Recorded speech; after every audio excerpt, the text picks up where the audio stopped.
یہ مصر کا پرانا اور سب سے مشہور تجارت بازار ہے جس کا نام خان الخلیلی ہے۔ یہاں آج کے دور میں بھی سونا چاندی اور زیورات ملتے ہیں، لیکن یہ ایک پرانے قدیم زمانے کی بات ہے۔ اسی پرانے شہر کے بازار میں ایک ایوب نام کا سنار رہا کرتا تھا۔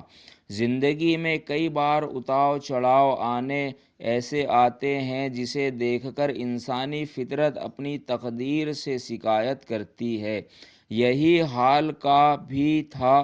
وہ ہر آزمائش کو اپنے لیے بدنصیبی خیال کرتا اور یہی سوچتا کہ آخر یہ سب میرے ساتھ ہی کیوں ہوتا ہے۔ تو پیشے خدمت ہے کہانی، جو ہوتا ہے وہ اچھے کے لیے ہی ہوتا ہے۔ پرانے شہر کے بازار میں ایوب نام کا ایک سنار رہا کرتا تھا۔ وہ بے حد محنتی اور ایماندار تھا، مگر اس کی قسمت ہمیشہ اس کا ساتھ نہیں دیتی تھی۔ اس کی چھوٹی سی دکان ایک پرانے محلے میں تھی جہاں امیروں کا آنا کم ہی ہوتا تھا۔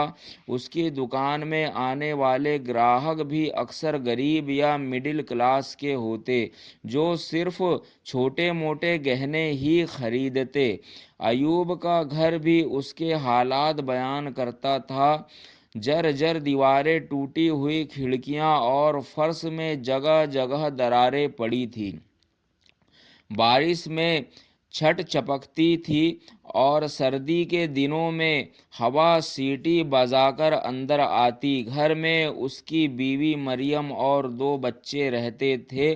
مریم چونکہ بہت صبر والی عورت تھی، کبھی کبھی جب کھانے کو کچھ نہ ہوتا تو وہ اپنے بچوں کو کہانیاں سنا کر بہلانے کی کوشش کرتی، مگر جب بھوکے بچے سے بلکتے تو اس کا کلیجہ پھٹنے لگتا۔ رات کا کھانا اکثر سوکھی روٹی اور پانی ہوتا۔ کبھی کبھی کسی پڑوسی کا دیا ہوا تھوڑا سا چاول ان کے لیے کھانے کا سہارا بنتا۔ ایوب جب دیر رات گھر لوٹتا تو اس کی بیوی اس کی آنکھوں میں دیکھتی مانو پوچھ رہی ہو آج کچھ کمائی ہوئی ہے یا نہیں۔ ایوب سر جھکا لیتا۔ ہر رات سونے سے پہلے ایوب اللہ سے یہی سوال کرتا، یا اللہ، میری محنت کا کوئی صلہ کیوں نہیں ملتا؟ کیا میری قسمت میں صرف دکھ ہی لکھا ہے؟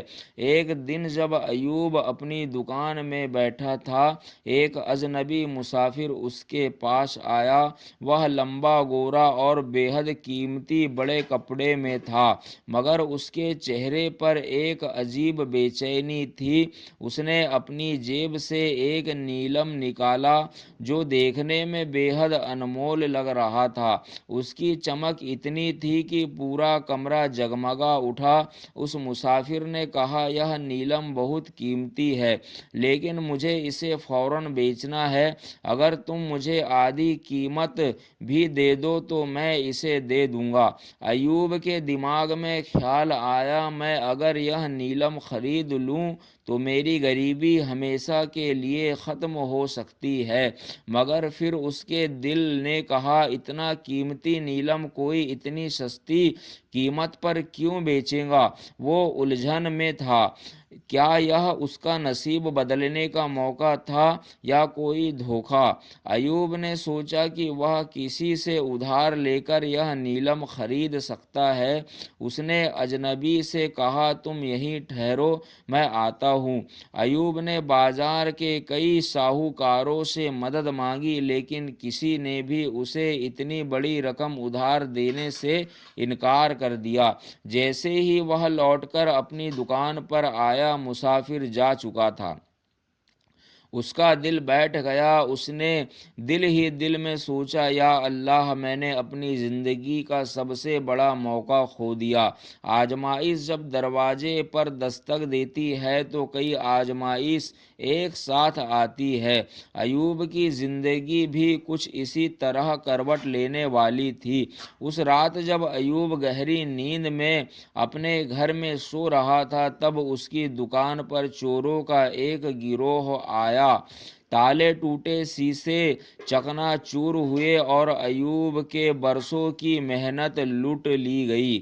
صبح جب ایوب دکان پر پہنچا تو دکان کی حالت دیکھ کر اس کے پیروں تلے زمین کھسک گئی۔ ایوب نے سر پر ہاتھ رکھ کر کہا، یا اللہ، اب میں کیا کروں؟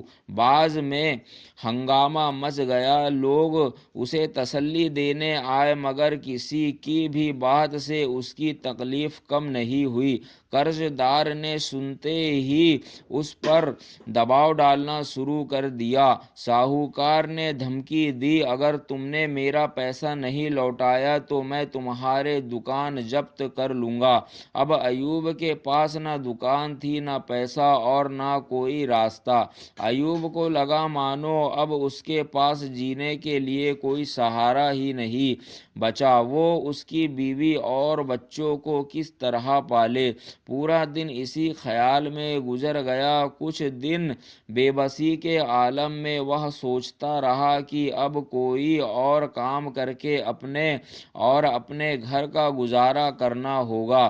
ایک رات جب ایوب اور اس کی بیوی بچے سو رہے تھے کہ اچانک چیخ پکار مچ گئی، آگ لگ گئی، آگ لگ گئی۔ ایوب گھبرا کر اٹھا اور اس نے دیکھا کہ اس کا چھوٹا سا گھر دھوں دھوں کر کر جل رہا تھا۔ بچے رو رہے تھے، مریم سہمی ہوئی تھی اور چاروں طرف افراتفری مچی تھی۔ لوگ پانی ڈالنے آئے مگر سب کچھ راکھ ہو گیا۔ اب ایوب اور اس کی بیوی بچے سڑک پر تھے، بے گھر بے سہارا اور بھوکے۔ اس کی بیوی روتے ہوئے بولی، ایوب اب ہمارا کیا ہوگا؟ اللہ ہم سے اتنا ناراض کیوں ہے؟ ایوب کے پاس کوئی جواب نہیں تھا۔ رات کے گزر جانے کے بعد ایوب نے اپنے پریوار کے لیے کھانے اور رہنے کا انتظام کرنے کی کوشش کی۔ اسی خیال میں اس کا گزر ایک چوراہے سے ہوا جہاں اسے ایک سونار ملا۔ ایوب کی حالت سے وہ بخوبی واقف تھا۔ اس نے ایوب کو اپنے یہاں کام پر رکھ لیا۔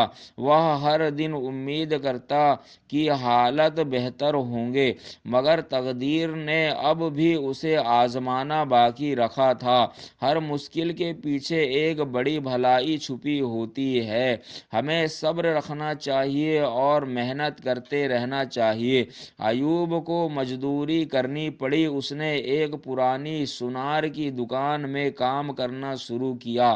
اب وہ دن بھر دوسروں کے لیے گہنے بناتا مگر اس کی اجرت اسے بہت کم ملتی۔ دھیرے دھیرے اس نے اپنے ہنر کو اور نکھار لیا۔ وہ اب پہلے سے بھی زیادہ بہترین کام کرنے لگا۔ اسی دوران اس نے سنا کہ وہی مسافر جو اسے نیلم بیچنے آیا تھا وہ ایک ٹھگ نکلا۔ اصل وہ نیلم نکلی تھا اور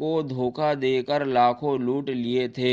ایوب کے دل میں خیال آیا، اگر میں نے نیلم خریدا ہوتا تو میں اور بھی کئی زیادہ قرض میں ڈوب جاتا اور شاید جیل بھی چلا جاتا۔ ایوب کی محنت رنگ لانے لگی۔ اس کا ہنر اتنا بہترین تھا کہ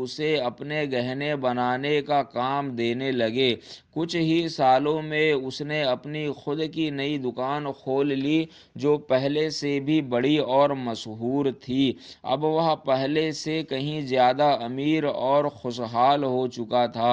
اگر اس کی دکان میں چوری نہ ہوتی، اگر اس کا گھر نہیں جلتا تو شاید وہ کبھی آگے نہ بڑھتا۔ جو کچھ ہوتا ہے اچھے کے لیے ہی ہوتا ہے۔ ایک دن ایوب کا بیٹا اس کے پاس آیا اور کہنے لگا، ابا، جب آپ کے ساتھ اتنی مصیبتیں آئیں تو آپ نے ہمت کیسے نہیں ہاری؟ ایوب مسکرایا اور کہا، بیٹا، اس وقت جب میری زندگی میں پریشانیاں آئی تھیں تو مجھے لگتا تھا کہ اللہ نے مجھ سے منہ موڑ لیا ہے، لیکن اب میں سمجھ گیا ہوں کہ جو کچھ بھی ہوتا ہے اس میں کوئی نہ کوئی بھلائی چھپی ہوتی ہے۔ اس نے اپنے بیٹے کو سمجھایا، اگر چوری نہ ہوتی، اگر آگ نہ لگتی تو میں کبھی اپنے ہنر کو اور نہیں نکھارا ہوتا، شاید میں ہمیشہ ایک معمولی کار ہی بنا رہتا، لیکن اللہ نے مجھے کیا اس لیے تھا تاکہ میں اور اونچا اڑ سکوں۔ ہر مشکل کے پیچھے ایک بڑی بھلائی چھپی ہوئی ہوتی ہے۔ ہماری زندگی میں جو بھی ہوتا ہے وہ ہمیں آگے بڑھانے کے لیے ہوتا ہے۔ کبھی کبھی جو چیز ہمیں نقصان دہ لگتی ہے وہی ہمیں کسی بڑے نقصان سے بچا رہی ہوتی ہے۔ ہمیں بس اللہ پر بھروسہ رکھنا چاہیے اور محنت کرتے رہنا چاہیے۔ جو کچھ بھی ہوتا ہے وہ اچھے کے لیے ہی ہوتا ہے۔ ایک چھوٹی سی کہانی ہے جو سبق دیتی ہے، خالق نے مخلوق کے لیے جو لکھ رکھا ہے وہ اس کے لیے بہترین ہے۔ ہمیں بس اللہ پر بھروسہ رکھنا چاہیے اور اپنی محنت کرتے رہنا چاہیے۔ تقدیر میں جو لکھا جا چکا ہے وہ مل کر ہی رہتا ہے، جتنا لکھا ہے اتنا ہی ملے گا، اور جو نہ لکھا ہو وہ ہاتھ آ کر بھی چلا جاتا ہے۔ امید ہے کہ یہ کہانی آپ کو پسند آئی ہوگی۔ کمنٹ میں اپنی رائے کا اظہار ضرور کریں اور ویڈیو کو لائک کرنا نہ بھولیں، اور ایسے ہی اور بھی سبق آموز کہانیوں کے لیے ہمارے چینل کو